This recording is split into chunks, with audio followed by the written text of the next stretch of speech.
Network cables. Minus copper. Categories: T568A, T568B standards. The deep architecture of copper networking. In the field of information technology, specifically within the scope of the CompTIA A+ objectives, copper cabling represents the physical layer, Layer 1 of the OSI model. While it may seem like a simple piece of plastic-wrapped wire, the engineering behind modern twisted pair cabling is a sophisticated balance of physics, materials science, and electrical engineering. For a technician, understanding copper is not just about knowing which plug to use. It is about understanding how to manage the invisible forces of electromagnetism to maintain data integrity across a building. The physics of the twist in twisted pair. To understand why we use copper as we do, we must first understand the problem of electromagnetic interference, EMI, and crosstalk. Whenever electricity flows through a copper wire, it generates a small magnetic field around that wire. In a cable with 8 wires running side by side, the magnetic field from one wire can leak into the next. This is called crosstalk. To the computer, this looks like static or noise, and it can scramble the data bits, causing the connection to slow down or fail entirely. The twisted pair design is the primary defense against this. By twisting 2 wires together into a pair, the magnetic fields they generate are mathematically opposed. This results in differential signaling, where the noise picked up by one wire is canceled out by the other. If you were to peel back the jacket of a high-quality cable, you would notice that some pairs are twisted tighter than others. This is intentional.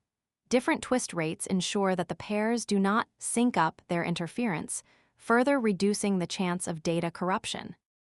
Diving deep into copper categories. The category, or CAT, rating of a cable is essentially a certification of its performance characteristics. As network speeds have climbed from 10 megabits to 10 gigabits, the construction of these cables has had to evolve. Category 5E, the Enhanced Workhorse Category 5E Enhanced, was designed to reduce the near-end crosstalk that plagued the original Cat5. It is rated for frequencies up to 100 MHz. While it is technically capable of supporting gigabit Ethernet, 1,000 megabits per second, it is operating at its absolute limit to do so. In a professional environment, Cat5e is now considered the minimum standard. It is often used for voice-over IP phones or basic printer connections, where the extreme speed of 10 gigabits is not required. Its main advantage today is its physical flexibility. Because the copper is thin and there is no internal plastic divider, it is very easy to pull through tight conduits or around sharp corners in older buildings. Category 6. The transition to high-speed Category 6 was a massive leap forward, designed specifically to handle 10 gigabit speeds. To achieve this, the internal construction changed. Most Cat6 cables include a spline, a plastic cross-shaped core that runs down the center of the cable. This spline physically separates the 4 pairs from one another, ensuring they stay in their respective corners of the cable.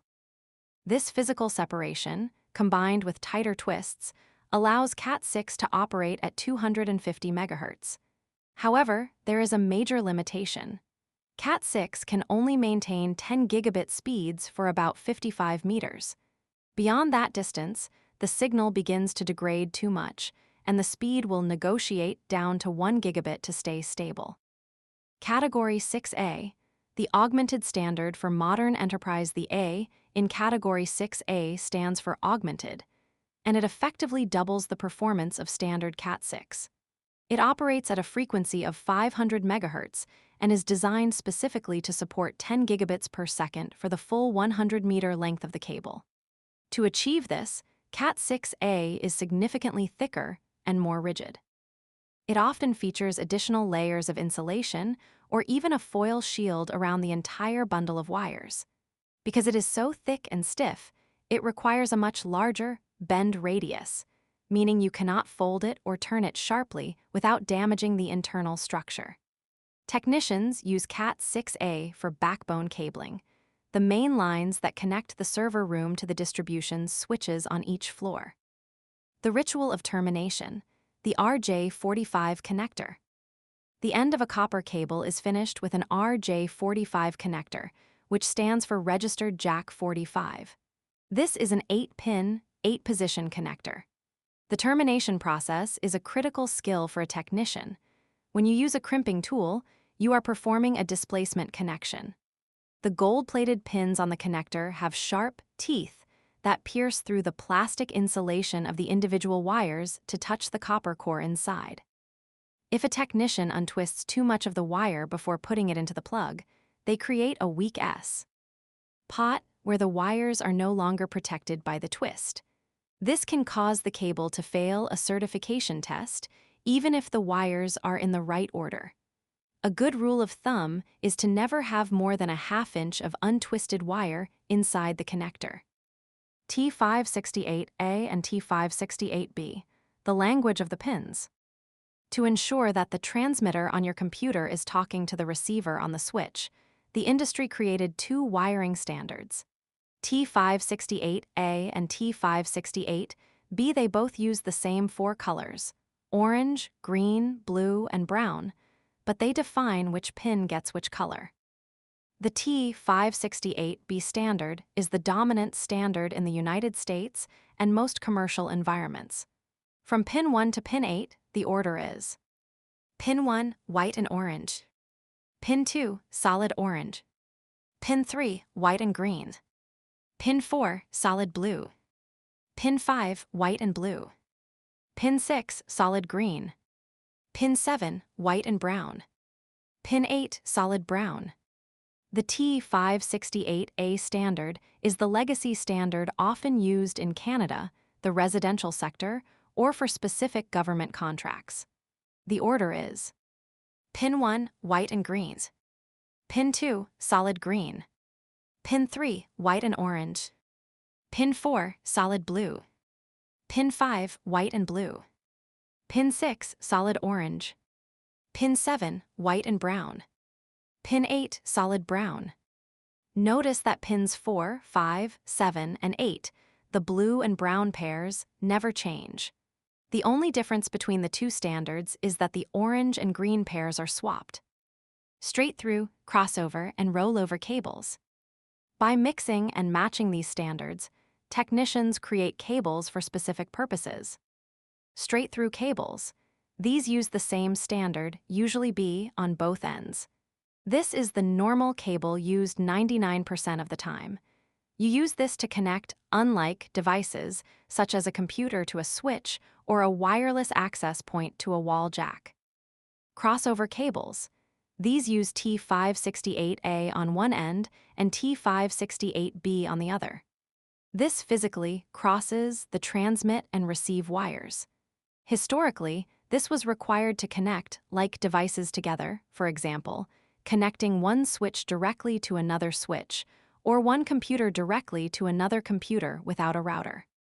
While modern auto-MDIX technology allows most devices to automatically detect and fix a straight-through cable, knowing how to make a crossover cable is still a requirement for the CompTIA A+ exam. Rollover cables. These are unique cables where the pins are completely reversed on one end. Pin 1 on one side connects to pin 8 on the other. These are not used for data networking. Instead, they are used by technicians to connect a laptop serial port to the console port of a high-end router or switch for configuration. Final maintenance and testing.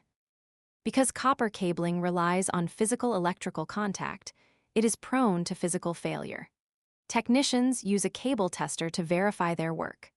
A basic tester will simply check for continuity, making sure that pin 1 on one end is actually connected to pin 1 on the other. More advanced certification testers can measure the frequency, the amount of crosstalk, and even the exact length of the cable by timing how long it takes for an electrical pulse to bounce back.